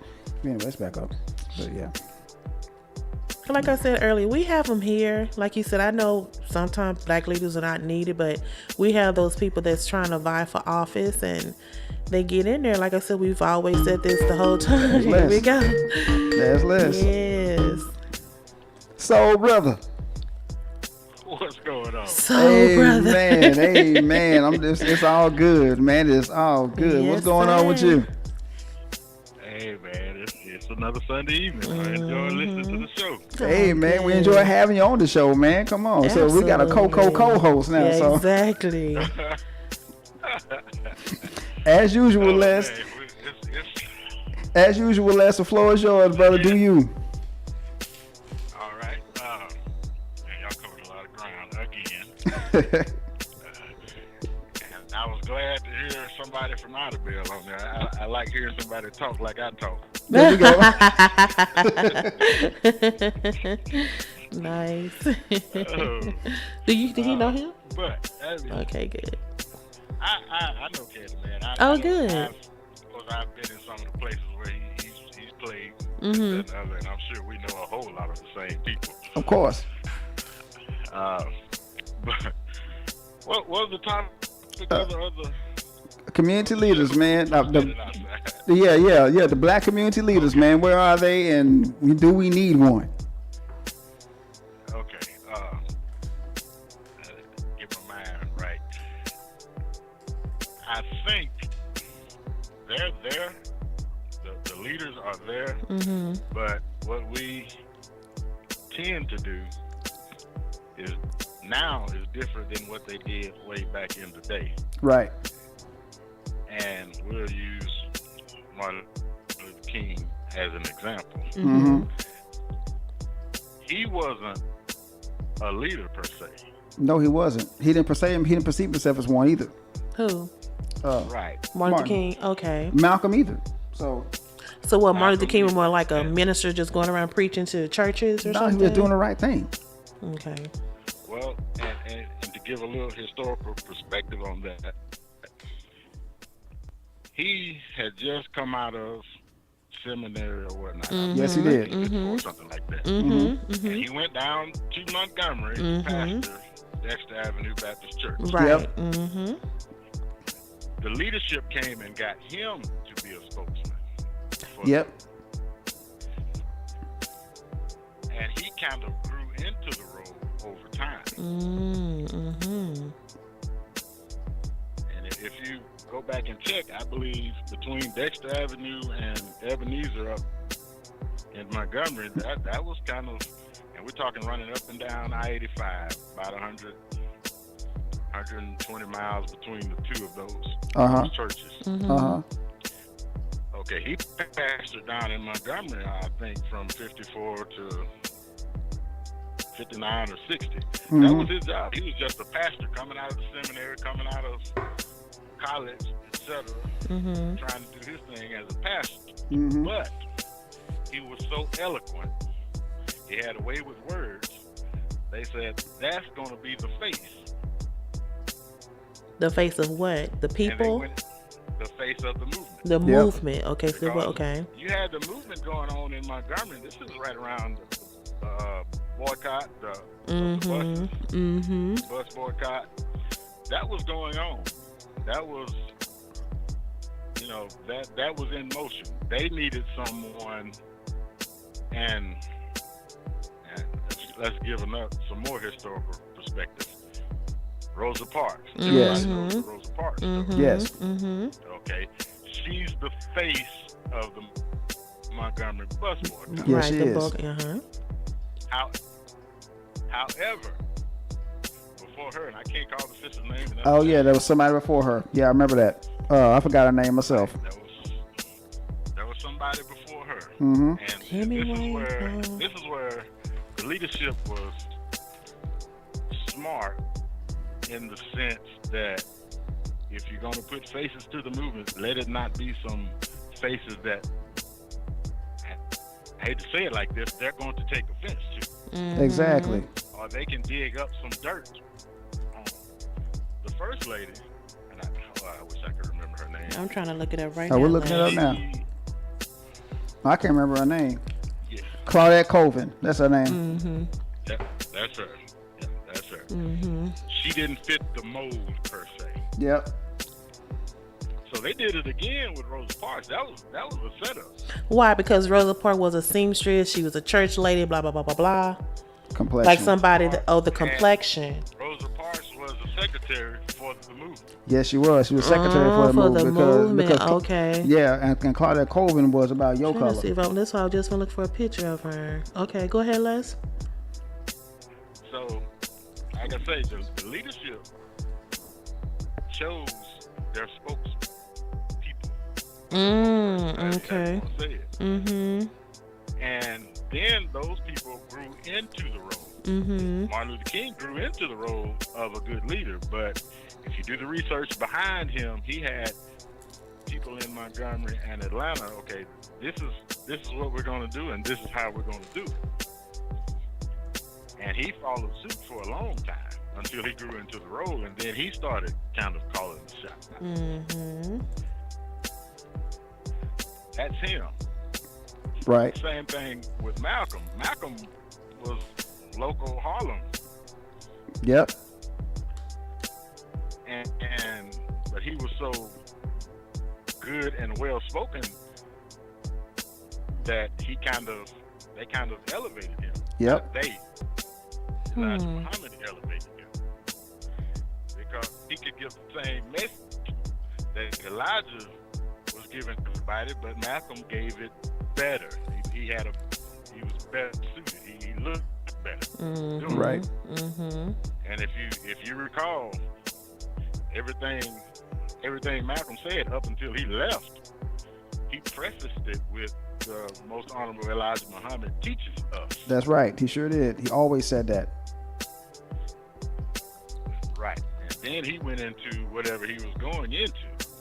You know, that was, but he was a better, if you've ever listened to Elijah Muhammad speak, he wasn't an eloquent speaker. No, it wasn't. He was kind of like Mr. Patton, except that you know his voice didn't carry the way Mr. Patton's voice did. So yeah, you're right. Right. And he didn't have the grasp of the English language that Malcolm had. No, he didn't.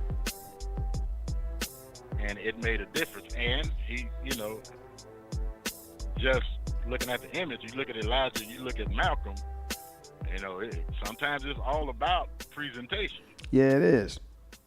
You got to understand something. Like I said, Elijah Muhammad was a short man, and Malcolm X was what, 6'2", 6'3". Mm-hmm. So you know he had that tall stature. And on top of that, Malcolm's whole presence, you commanded respect. Mm-hmm. Mm-hmm.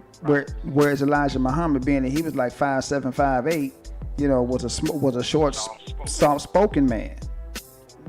You know. Right. So it looks scary. There's that. So those leaders, and like I say, they grew into their role. Right. Malcolm grew into his role. He started out just like the rest of them. Yep. You know, he got hooked up with the nation in prison. Yep. Came out and he had to go through the process just like everybody else. Mm-hmm. Yep. And went from there, became a minister, and worked his way, and he was so eloquent. Well, they had no, he was better than anybody with it. Right. And there was no choice. That made him. When we and they take the hope that we can put Malcolm out front, he's going to draw more members. And he did. Bigger. And he did. That was the same thing with Martin. Mm-hmm. Yeah. And he did it. Yes, he. And I'm going to address Farrakhan real quick. Mm-hmm. Where Farrakhan, you have to give him his props, because from 1992 up until about 2000, couldn't nobody do what Farrakhan was doing. I agree with you on that 100%. And then you know this, but I'll get to it in just a second. But 92 to 2000, when Farrakhan enemies were powerful. Yep.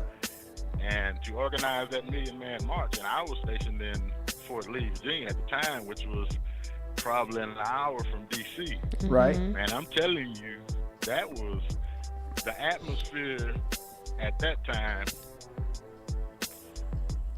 It was great to be black. Of course. You know, that was the atmosphere. Everybody was. And if you was white, you wanted to be black. Oh, yeah. Either that or you hated black people. One of the two. Mm-hmm. But, you know, so Farrakhan was very powerful in his time. And then what happened, what they do to all of us, if they can't, and they couldn't, you know, they've thrown the I call it the Jew card at him 100 times, and that doesn't do anything. That doesn't stick. I mean, it sticks to the extent. Same thing they did with Khalid, except they've been doing it with Malcolm for God knows how long. Yep. And I mean with Farrakhan for God knows how long. Yep. And that really couldn't stick to him. So what they did is, if you recall, he ended up getting some form of, I don't know if prostate cancer. Yep. I think it was prostate cancer. Yep. And if you listen to him tell the story, they basically tried to kill that man. Yeah, they did. Because he goes in. Because he goes in at one point, he's fine, and then all of a sudden, you got cancer. Mm-hmm. I was fine a couple of days ago. Then they tried to kill him with the treatment. Yep. I heard him give a speech on in that. order to treat it, they had to implant these radiation right. pretty much in his prostate, in that area. Mm-hmm. Yep. And the way he tells it, and I have no reason to doubt him, he comes to find out later on, because he goes into remission, then he gets sick. Comes to find out later on there was an ungodly amount of radiation there. Yep. So they ended up having to basically take out a whole section of his insides. Yep.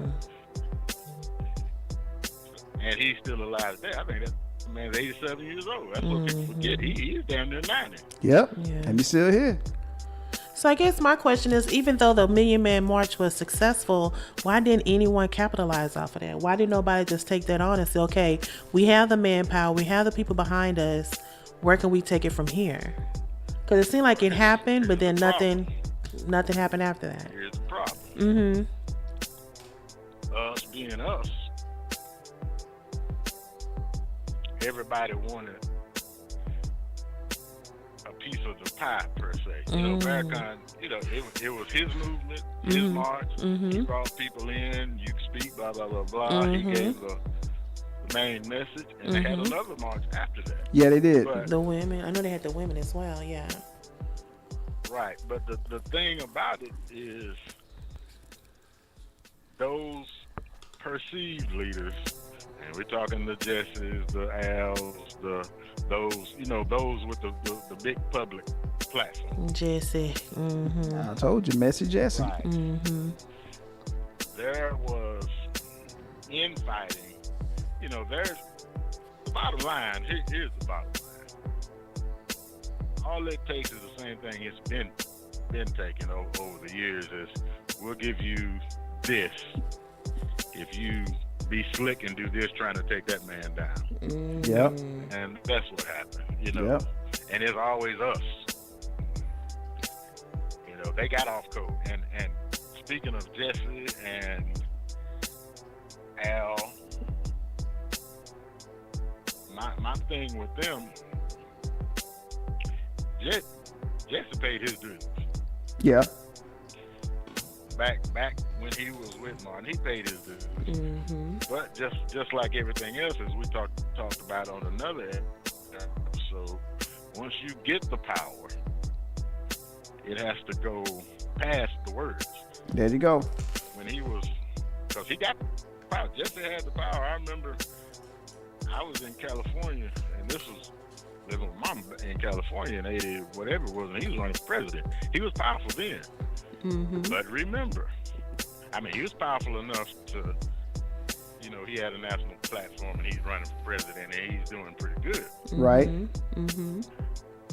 Now, as we discussed on a previous episode, when you reach a certain level and you become part of the institution that you've been fighting, you're no longer for the people. You're just standing out there saying the words to the people. There you go. And that's the problem. People want to hear, and that's what happens with him. Right. As far as Al, and here's the deal. Al has his place. He started off same thing, right there in Harlem or Queens or somewhere in New York, and he was local.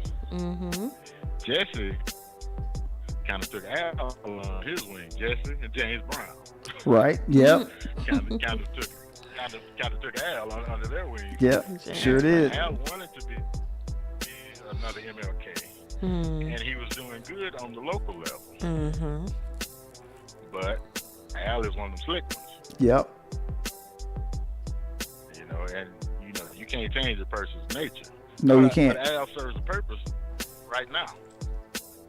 He serves a purpose. If you need the publicity, Oh yeah, he can get that. He can pull it. He can get you the publicity. When Al shows up, everybody's showing up to see what the hell Al is talking about. Exactly. His rhetoric Think hasn't about it. changed at all. Right.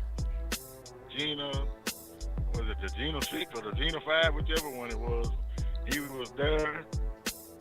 Ferguson, wherever Al goes, he's going to bring Floyd. attention to that area.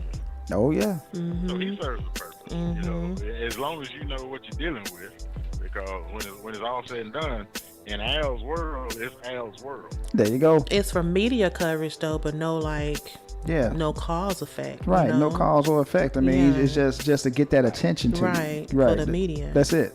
Nothing more, nothing less. Which brings us back around to the original subject.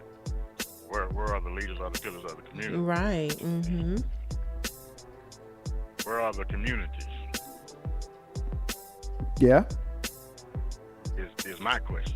That's a really good question. That's a really good question. Yes, Where are the sir. communities? And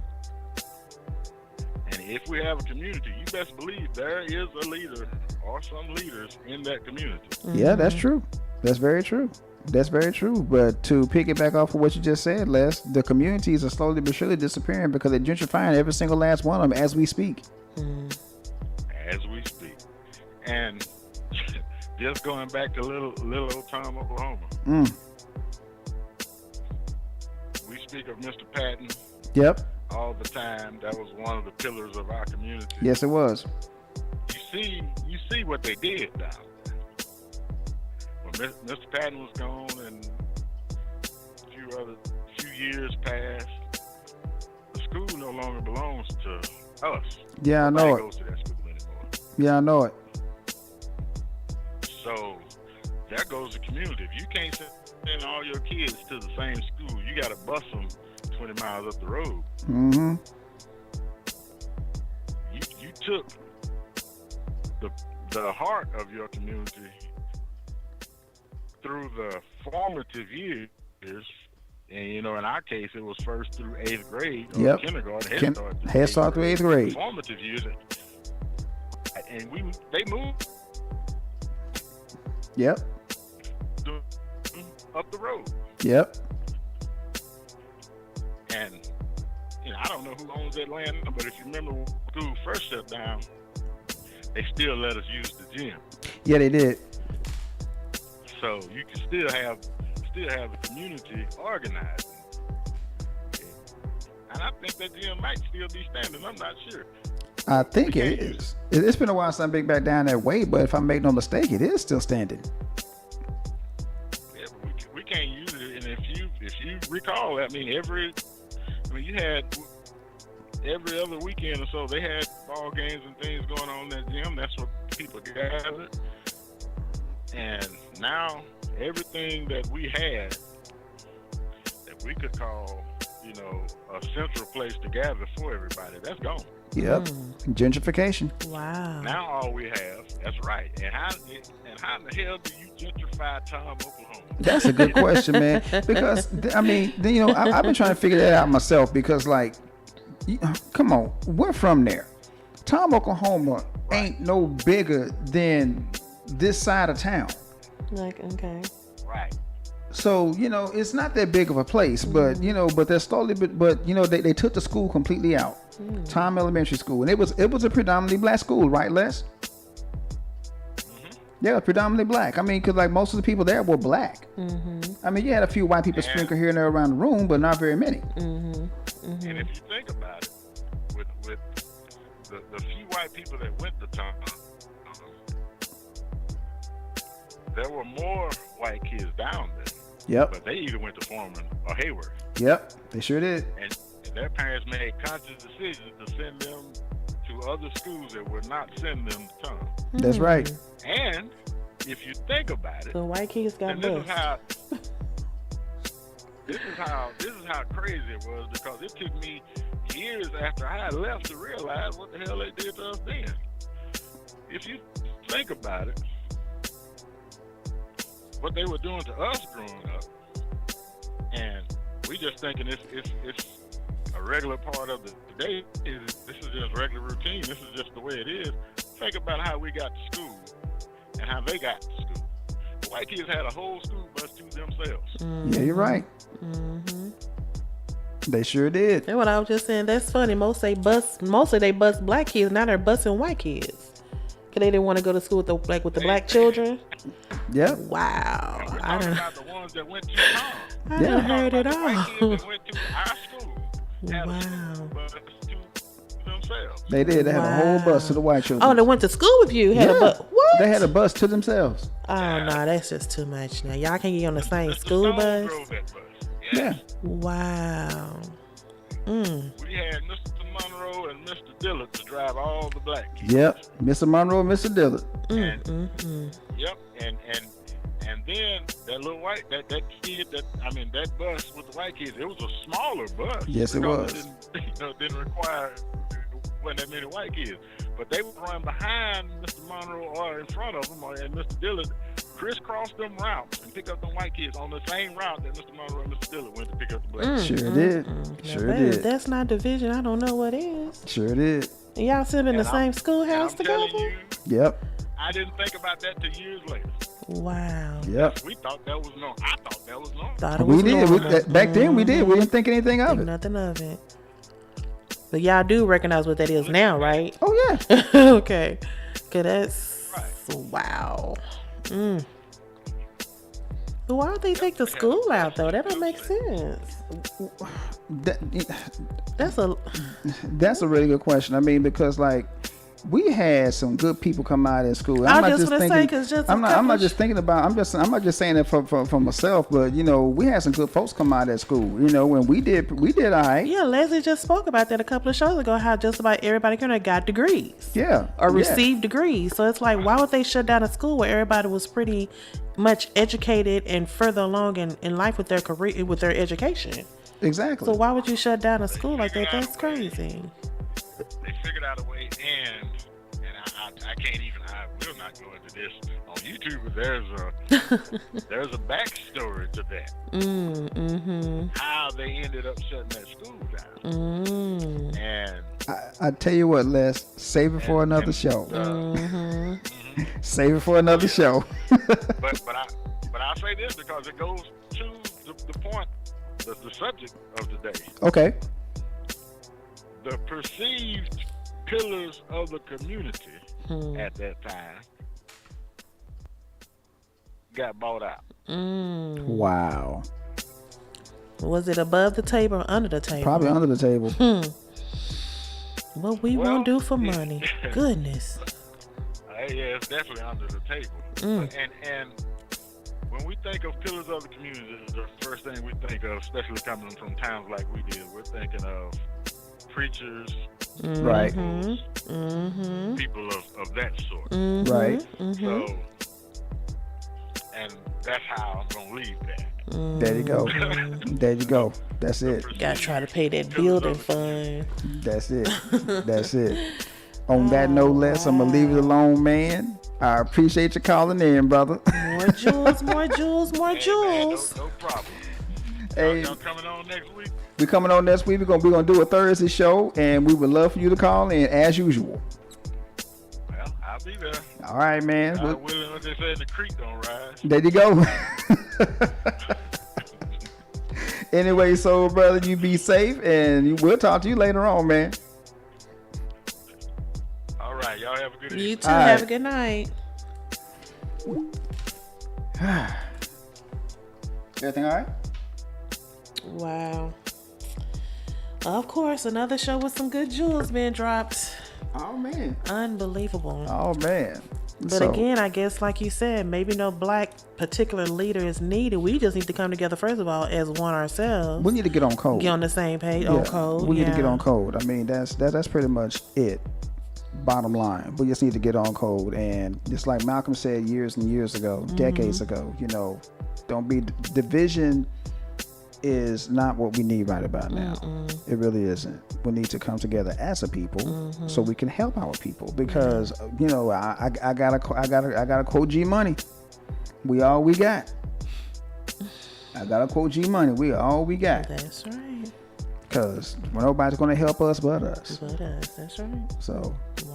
you know, with that said, man, I guess we can wrap this thing up. Another good show, darling. Another good show, baby. You know, a real good show. Our little co-hosts be bringing it, don't they? Oh, come on, man. Both our co-hosts. They have so much history and knowledge. It's oh my God, it's beautiful. Oh, yeah. I love it. Yeah. And I had to bring my boy David on, man, because, like, you know, like I said. I guess he co-signed everything you've been saying. I told you, man.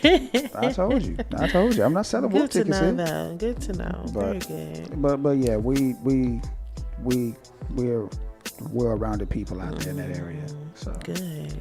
I mean, we all have a story to tell. We all do. Very interesting.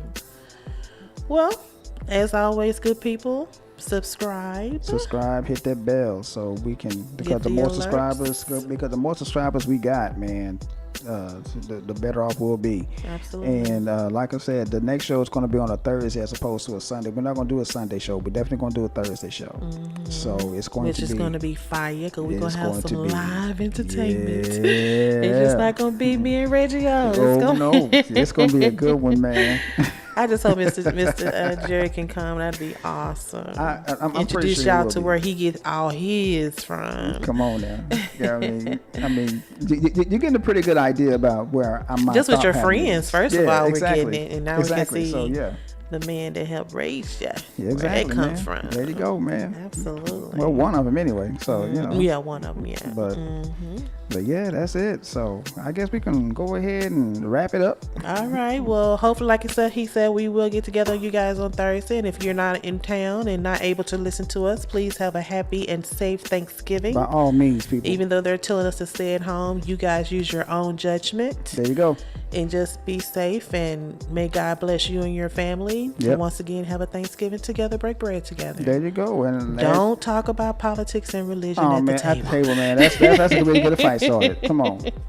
And talk about them Cowboys or something. And let me say something real quick, ladies and gentlemen. If you're going to play spades or dominoes, yes. If you're going to play anything, man, keep it cute. If you can't play, stay off the table. I know it's hard. Some people take it to heart. I mean, you know, because that's a good way to get real hurt. Yeah. You know what I'm saying? I mean, if you can't play those games, just stay away from the table. Don't tell me I'm the spades. No. If you and that's another thing. If you're gonna talk smack, be able to back it up. Absolutely, wholeheartedly. Don't be talking about, I had a bad day. No. Cause I'm gonna tell you right now, I'm just gonna be honest with y'all. This lady to my right will shut you up, quick, fast, and in a hurry. So I do what I do. I'm not saying I'm the best, but I had some experience. She will shut you up. Trust me, she'll shut y'all up. So just don't. Shout out to my girl Gwen. Come on now, my partner. Yeah, that's her partner right there. Partner, Dominoes. Yeah, the dynamic duo in Dominoes, man. So, but anyway, I'm Reggie. All right, I'm Mimi the lady, and we out, y'all. Bye.